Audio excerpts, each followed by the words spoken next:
घुमाइ फिराइ MCC pass गराउनका लागि सर्वोच्च अदालतको चाहिँ अदालतलाई समेत प्रयोग गरेर शेरबहादुरले ल्याएर टक्क राखुन्जेलसम्म विद्रोह भएन नि, देशद्रोहीहरूका विरुद्ध विद्रोह नेपाली जनताले गर्नुपर्छ। राष्ट्रशक्ति नेपालका प्रवक्ता अनिल योगीज्यू, नागरिक अनलाइन टिभीमा हार्दिक स्वागत छ तपाईँलाई।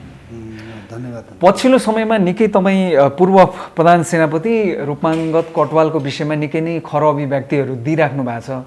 उहाँले चाहिँ राजा भए पनि ज्ञानेन्द्र चाहिँ हुनु हुँदैन भन्ने जुन उहाँको अभिव्यक्ति छ नि, लोकतन्त्रमा उहाँले भन्न त पाउनुभयो नि, यसमा तपाईँले किन उग्र रूपमा विरोध गरिराख्नु भएको छ? त्यही शाहवंशले चाहिँ निर्माण गरेको सेनाको सेनापति हुने लाखौँ नेपाली जनताले चाहिँ राज संस्था र राजा चाहियो भन्ने होइन, अनि उहाँले चाहिँ यो राजा हुँदैन, त्यो राजा मान्दिनँ भन्न पाइन्छ? अथवा त्यो हैसियतमा हिजो प्रधान सेनापति भएको व्यक्तिले त्यस्तो भन्न मिल्छ?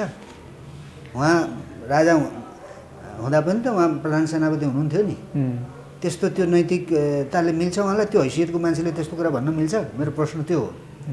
एक अर्को, मैले उहाँप्रतिको आक्रोश भनेको व्यक्तिप्रतिको आक्रोश होइन, मेरो उहाँको प्रवृत्तिप्रतिको आक्रोश हो।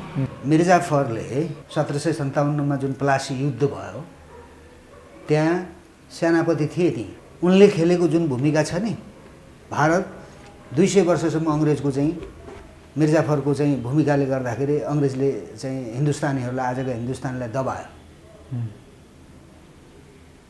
आफ्नो सेनाको परम सेनाधिपति राजालाई, राज संस्थालाई जसले त्यो शाही नेपाली सेना बनायो, त्यसको पक्षमा एक शब्द पनि नबोल्ने, त्यसको रक्षाका निमित्त एक शब्द पनि चाहिँ बोल्न नसक्ने चाहिँ रिटायर सेनापतिले म त्यो राजालाई मान्दिनँ भन्न मिल्छ? उहाँले परिवर्तनलाई आत्मसात गरेको अर्थमा लिन सकिन्छ यसलाई? के परिवर्तन? कसले गर्यो परिवर्तन? होइन, यो छ नि जुन गणतन्त्र, सङ्घीय गणतन्त्र अहिलेको जुन व्यवस्था छ त्यसलाई उहाँले स्वीकारेको पनि त हुन सक्ला। मैले कहाँ स्वीकार गरेको छु त? स्वीकारेँ, हामीले पनि स्वीकारे हो नि। अस्वीकार गरेर के गरेको छु? उहाँ विरोध गरिराख्नु भएको छ नि तपाईँले उग्र रूपमा। तपाईँले अघि भन्नु भएन कटुवालले बोल्न पाइन्छ, तपाईँले किन विरोध गर्नुभयो भनेर? बोल्न पाइन्छ त, क्रिया आए प्रतिक्रिया आउँछ। अब मैले भनेको कुरा उहाँलाई चित्त बुझेन, उहाँले भन्नु होला। हजुर, भन्नु होला नि। उहाँको र मेरो त हैसियत मिल्दैन नि। उहाँ त पूर्व सेनापति हो, मेरो के हैसियत हो? केही पनि छैन नि। त्यो हैसियतमा बसेको मान्छेले त्यो भन्न मिल्दैन भन्ने मेरो तर्क। एक। हजुर। दोस्रो, मिर्जाफरको भूमिका चाहिँ कटुवालले चाहिँ खेलेको त होइन भन्ने चाहिँ तपाईँको आशंका? मेरो आशंका। यो कुरा त म बाँचुन्जेलसम्म भन्छु। राजा ज्ञानेन्द्र चाहिँ नमान्ने, अरू सबै मान्ने भने चाहिँ कसलाई मान्ने त? होइन। हजुर। उहाँ चाहिँ कटुवाल चाहिँ बडा राष्ट्रवादी, राजा ज्ञानेन्द्र चाहिँ राष्ट्रवादी भन्न खोजे। राजाले चाहिँ नारायणटी छोड्नुपर्ने, गद्दी छोड्नुपर्ने, हजुर, श्रीपेच त्याग्नुपर्ने, कटुवालले चाहिँ केही त्याग्नु नपर्ने होइन। कटुवालजी त एउटा दरबारमा हुर्किएको मान्छे पनि हो, दरबार बुझेको मान्छे पनि हो, पछि प्रधान सेनापति पनि हुनुभयो। उहाँ जस्तो मान्छेले त राज संस्था चाहिँदैन, ज्ञानेन्द्र राजा चाहिँदैन भनेपछि त दरबारमा जन्मिँदैमा त्यहाँ हुर्किँदैमा सबै विद्वान बुद्धिमान हुन्छन् भन्ठान्नु भयो तपाईँले? होइन, उहाँ हुर्किनु भयो, त्यहाँ चाहिँ नजिक रहनुभयो होइन, पढाइ लेखाइ कस्तो चाहिँ कपुतलाई हुर्काएको रहेछ भन्ने कुरा त शाहवंशले बुझ्यो होला नि, राजाहरूले थाहा पायो होला नि। राजपरिवार आफ्ना वरिपरिका त्यहीँ घुम्ने लठैतहरूलाई चाहिँ पालेपछि तिनले कति बेला धोका दिन्छन्, टुङ्गो हुँदैन भन्ने कुरा त कटुवाल प्रमाण हो नि नेपालको शाहवंशका लागि, नेपालको इतिहासमा। या त भीमसेन थापाले मार खाएको थियो, त्यति बेला पनि सेनाले धोकाइदिया हो है। पटक पटक नेपालको इतिहासमा देशभक्तहरूलाई यो सेनाले धोका दिँदै आएको छ नि। सेनाले के गर्दैछ जस्तो लाग्छ तपाईँलाई? ठ्याक्कै अहिलेका नेताहरू सबैलाई करापझ्याप गरेर जेलमा हालिदियोस् अनि राजालाई ठ्याक्क ल्याइदियोस् जस्तो लाग्छ तपाईँलाई? देश बचाइदियोस्, सार्वभौम सत्ता र भौगोलिक अखण्डता खण्डित हुने अवस्था आउन्जेलसम्म, विदेशीहरूको नाङ्गो हस्तक्षेप हुन्जेलसम्म है, नेपाली जनताले पटक पटक चाहिँ नचाहिँदो युद्ध चाहिँ लड्नुपर्ने स्थिति आउन्जेलसम्म होइन। यस्ता एमसिसी जस्ता चाहिँ असमान चाहिँ सन्धिहरू चाहिँ विदेशीहरूसँग चाहिँ यिनीहरूले चाहिँ गर्दै गर्दासम्म कहीँ केही भूमिका नदेखिने भएपछि अनि यिनीहरूको बारेमा विश्लेषण गर्नुपर्ने हामीले। एमसिसी पास गर्न दिने शासकहरूलाई, सेनाले केही पनि नगर्ने, लडाइँमा जान्छ देश अनि लड्ने मर्ने आपसमा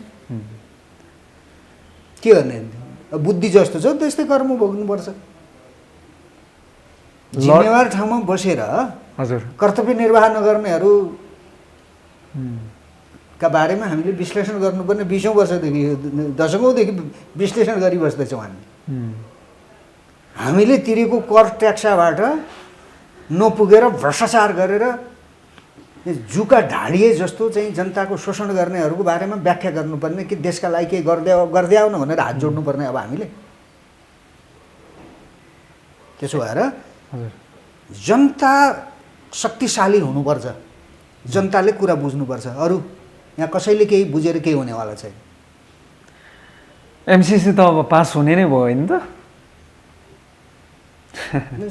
यो मुलुक सिद्ध्याउने सबैको चाहिँ यसमा भित्री चाहिँ त्यो लगन गाँठो भएको हुनाले पास हुन्छ ओलीजी पनि आउँछ नि अहिले बाहिर बसे पनि एमसिसी पास गर्न त तपाईँलाई लाग्दैन त्यस्तो नगरे त यिनीहरूले खानु खाएको छ यिनीहरूलाई सत्तामा राखेको ल्याएको राज संस्थालाई जबरजस्ती गरेर यिनीहरूले बाहिर फालेको हिजोको 1 दशक युद्ध गराएको होइन यी कहाँ के डिजाइनहरू छन् नि अनि ती डिजाइनवालाहरूले अनि विदेशी अनुकूलका चाहिँ ती सन्धि सम्झौताहरू चाहिँ संसदबाट पास नगरेन भने यिनीहरू त त्यहीँभित्रै सिद्धिन्छ एमसिसीमा यति धेरै आत्तिनु पर्ने भन्दा पनि एमसिसी एउटा सहयोग लिन सकिन्छ ट्रान्समिसन लाइन देशको लागि आवश्यक छ तर त्यसका केही आपत्तिजनक व्यवस्थाहरूलाई चाहिँ परिमार्जन गर्न सकिन्छ भन्ने हिसाबले उहाँले यो सफ्ट लाइन लिनुभएको छ नि त्यही भने हो नि हामीले पनि त्यही भने आएको कुनै समयमा तर एमसिसी भूतै त होइन त्यो एमसिसी भन्ने बित्तिकै अमेरिकन सेना नै आउने नै हो त कोही के अरे योगीज्यू बताइदिनुहोस् त ल अमेरिकन गभर्मेन्टको मातहतमा रहेर काम गर्ने जुन त्यो संस्था हो हजुर मिलेनियम च्यालेन्ज कर्पोरेसन भन्ने त्यो संस्थाले नै प्रस्ताव गरेका विषयहरू एउटा पनि तलमाथि गरिँदैन भनेर भनिसक्यो त उसले त त्यसमा उल्लेख भएका कतिपय बुदाहरू सैन्य रणनीति अन्तर्गत छन्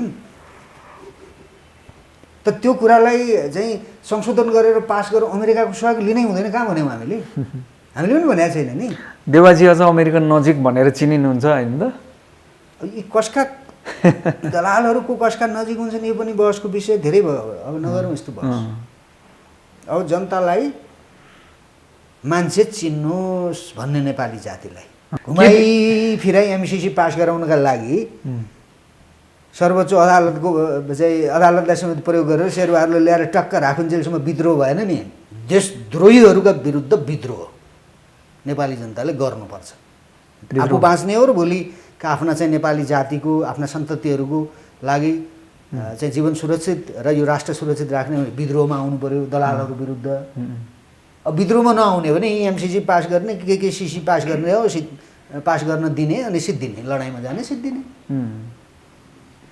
एमसिसी पास भयो भनेदेखि एउटा चाहिँ देशमा चाहिँ ध्रुवीकरण भिडन्तको अवस्था सिर्जना हुने त लगभग निश्चितै भयो त्यो त कन्फर्म हो तर प्रमुख राजनीतिक दलहरू सबै ठाउँमा भयो भने त फेरि त्यो पनि त सम्भावना कमै होला नि दलालहरू कति बेला कसले एक ठाउँमा राख्छ कसले राख्दैन 12 बुतेमा देख्यौँ नि हामीले 1 दशकसम्म लडेका संसदवादी र यो के हो त्यो अर्को छ नि के माओवादी भन्ने तत्त्व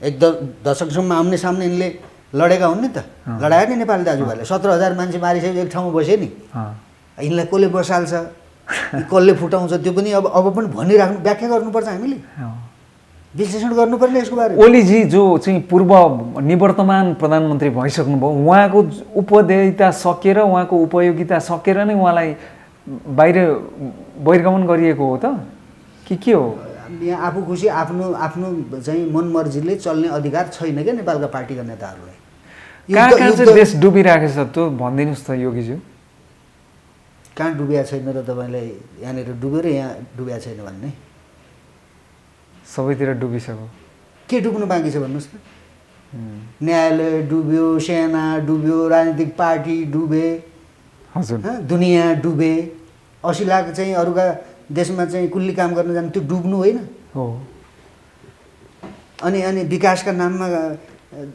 2-4 अरब 10-20 अरब कसैले पैसा दियो भन्दैमा चाहिँ विदेशीका चाहिँ स्याना समेत यो देशभित्र आउने गरिकन चाहिँ सन्धि सम्झौता गर्ने, यस्ता थाङ्ने, यस्ता माग्ने विचार बोकेका मान्छेहरूले चलाएको शासन व्यवस्था र त्यो राष्ट्र उक्सियो कि माथि डुब्यो? अरूको ऋण बोक्नु डुब्नु हो कि उक्सिनु हो? कहिले बुझ्ने यो कुरा नेपालले? कहिले बुझ्ने यो कुरा नेपालका पत्रकारहरूले? एउटा प्रसङ्ग यसमा म जोडिहालौँ। एउटा चाहिँ ओलीजीको शासनकालमा भएको एउटा घटना, निर्मला पन्तको बलात्कारको घटना अहिलेसम्म पनि सुल्झेको छैन। अपराधीलाई सजाय भएको छैन। 3 वर्ष पुरा भएको अवस्था छ।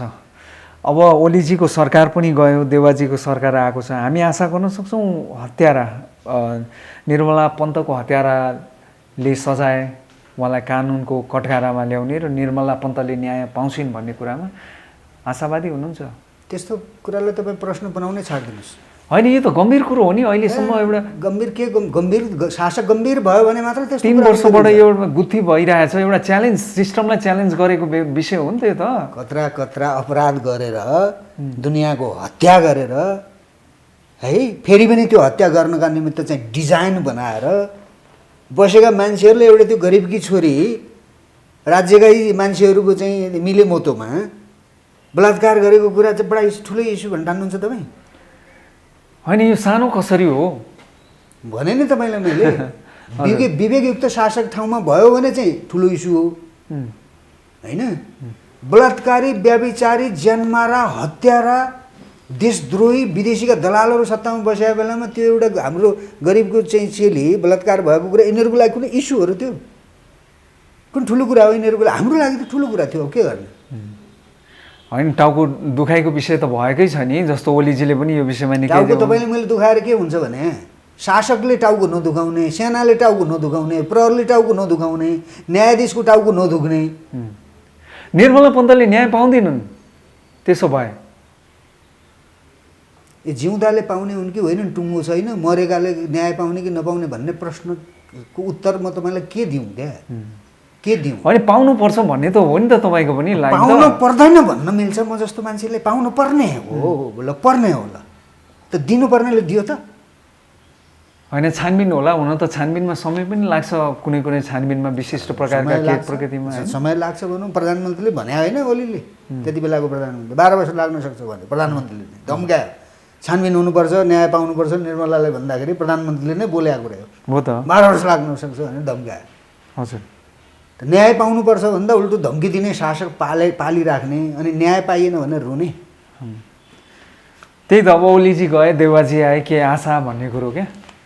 यिनीहरूबाट केही कुराको पनि आशा गर्नु भनेको त्योभन्दा ठुलो पाखण्डता र मूर्खता अरू केही हुनै सक्दैन। हामीले आशा गर्ने युद्ध चाँडो कहिले होला त्यसको आशा गर्ने, प्रतीक्षा गर्ने, लडाइँ कहिले सुरु होला होइन, विदेशीहरूको सैन्य उपस्थिति कहिले होला त्यसको प्रतीक्षा गर्ने र त्यो आशा चाहिँ गर्दा चाहिँ त्यो चाहिँ प्राप्त हुन्छ। ढिलो चाँडो मात्रै हो। न्याय पाउने, सुरक्षा पाउने, जीविका पाउने, सम्मानको जीवन बाँच्न पाउने, त्यो चाहिँ नेपालीहरूले चाहिँ आफ्नो चिन्तन मनन चरित्रलाई नसुधार्ने हो भने त्यो आशा गर्नु नै बेकार हुन्छ। जस्तो ओलीजी प्रधानमन्त्री रहँदैखेरि चाहिँ 5 जना पूर्व प्रधानमन्त्रीहरूले विदेशी हस्तक्षेप बढ्यो भन्ने हिसाबले उहाँहरूले जुन एउटा खबरदारी गर्नुभएको थियो नि, संयुक्त रूपमा विज्ञप्ति जारी गरेर। अब ओलीजीको बहिर्गमन, उहाँ विदा भइसक्नुभयो भनेपछि अब विदेशी हस्तक्षेप चाहिँ हटेको अवस्था हो अहिले? के लाग्छ तपाईँलाई? अब तिनीहरूलाई नै सोद्धा यसको उत्तर त उनीहरूसँग हुनुपर्ने हो। मेरो बुझाइमा चाहिँ अलिकति नेपालीहरूका स्वविवेकका आधारमा केही स्वाभाविक परिवर्तनको दिशातर्फ मुलुक जाँदै थियो, विदेशीहरूको दलालहरूको जित भयो। बाबुरामले भन्यो नि, मलाई बल्ल निन्द्रा आयो, निदाएकै थिएन कति दिनदेखि भन्दै थिएँ बाबुराम भट्टराई। है, ओलीजी पनि त भारतको चाहिँ रकाजी चिफलाई बालवाटारमा ल्याएर त राति मध्यरातमा मिटिङ गर्ने मान्छे, उहाँ चाहिँ कसरी चाहिँ देशभक्त फेरि? ओलीलाई देशभक्त कहाँ भने? होइन, तपाईँ लाइनमा आइराख्नु भएको थियो, एउटा भनौँ न देशभक्ति एउटा उसमा चलिरहेको थियो भन्दै हुनुहुन्छ नि तपाईँ। मैले त सबैलाई मेरो नजरमा मैले बुझेको यिनका गतिविधि सबै दलाल हुन्। यो त मैले आज होइन 20 वर्षदेखि भन्दै आएको छु, अहिले भने आइन। मैले भर्खर सिकेर, भर्खर पढेर, भर्खर यिनलाई बुझेर भर्खर भन्दै छैन नि त मलाई। हजुर, यिनले त जुन दिनदेखि यो देशमा चाहिँ एक नेपाली अर्को नेपालीको शत्रु हुने गरी युद्ध सुरु गरे, त्यो जनयुद्ध है। युद्ध र प्रतियुद्ध यिनीहरूले लडे र 12 बुँदे गरेर यिनीहरू जब मिलेर आए त्यही दिनदेखि यिनीहरू घोषित दलाल हुन् भन्ने कुरा त मैले भन्दै आएको हो नि। आज भनेको होइन मैले। थाहा छ हामीलाई यिनी कहाँबाट पैसा खान्छन्, यिनका पार्टी कसले चलाइदिन्छन्, यिनको नास्ता पानी दारू पानी यिनको भोजन कसले गराउँछ सबै थाहा छ। त्यसो भएर हजुर यिनीहरूले बोकिराख्ने कि देश बोक्ने निर्णय गर्नुपर्छ जनताले अब नेपाली। अब निर्णायक घडीतिर चाहिँ मुलुक बढिरहेको भन्ने तपाईँलाई लागिरहेछ? होइन, युद्धमा विदेशीले लादेको युद्धमा दलका नेताहरू माध्यम पार्टीहरू माध्यम युद्धमा चाहिँ जानेर सिद्धिने कि देश बोकेर दलका दलालहरूलाई छोडेर दल छोडेर देश बोक्ने र आफू बाँच्ने र आफ्नो भोलिको सन्ततिलाई बचाउने, यो निर्णय गर्न त अब धेरै ढिला गर्नु हुँदैन। यो दुईटा निर्णय, त्योभन्दा अर्को चोइस गर्ने कुनै ठाउँ छैन। फेरि हजुर प्रजातान्त्रिक तरिकाले अगाडि जाने हो भने राज संस्थामा फर्किने, युद्धको अन्त्य हुने गरिकन राज संस्थाले नेतृत्व गर्नुपर्छ। सबैका विचारलाई समेटेर मुलुक हाँक्नका निमित्त प्रजातान्त्रिक तरिकाले शासन व्यवस्था सञ्चालन गर्नका निमित्त राज संस्था भयो भने सजिलो होला, नभए त देश युद्धमा जान्छ सिद्धिको। प्रवक्ता योगीजी, एउटा कुरा नि जस्तो राज संस्थाको अपरिहार्यताको कुरा गर्दाखेरि एउटा प्रश्न मान्छेले कस्तो पनि उठाएका छन् भने राज संस्था पनि 240-45 साल वर्षसम्म त नेपालमा थियो नि त। कुनै बेला प्रत्यक्ष होला, कुनै बेला अप्रत्यक्ष होला। त्यत्रो बेला राज संस्थाले के चाहिँ गर्यो र अब फेरि राज संस्थाले गर्छ भनेर आशा गर्नु भनेर यस्ता भनाइ पनि सामाजिक सञ्जालमा अर्थात् विभिन्न चाहिँ विशिष्ट व्यक्तिहरूको सुन्नमा आउँछ। यो तर्क पनि आफैमा कता कता अब ठिकै पनि हो जस्तो लाग्छ कम्तीमा हेर्दाखेरि, अर्थात् गलत पनि हुनसक्ला। के भन्नुहुन्छ, तपाईँलाई के लाग्छ यसमा? त्यो राज संस्थालाई नपढेका, इतिहास नपढेका, राजाहरूले गरेका सकारात्मक कामको अध्ययन नगरेका साथीभाइहरूले उठाउने प्रश्न हुन् ती। हजुर 70 वर्षको नेपालको राजनीतिमा राज संस्थाले देश निर्माण गर्दै के अरे पृथ्वीनारायण शाह हुँदै बहादुर शाह हुँदै अहिलेको माराधिराज सरकारसम्म आइपुग्दा यो देश बचाउनका लागि, निर्माण गर्नका लागि, जनतालाई सुख र सुविधायुक्त जीवन दिनका निमित्त यदि कसैले त्याग गरेको छ र यदि कसैले विचार प्रवाह गरेको छ भने त्यो शाहवंशले मात्रै गरेको छ र उनीहरूले नै बढी मार खाएका छन्, दुःख पाएका छन् है।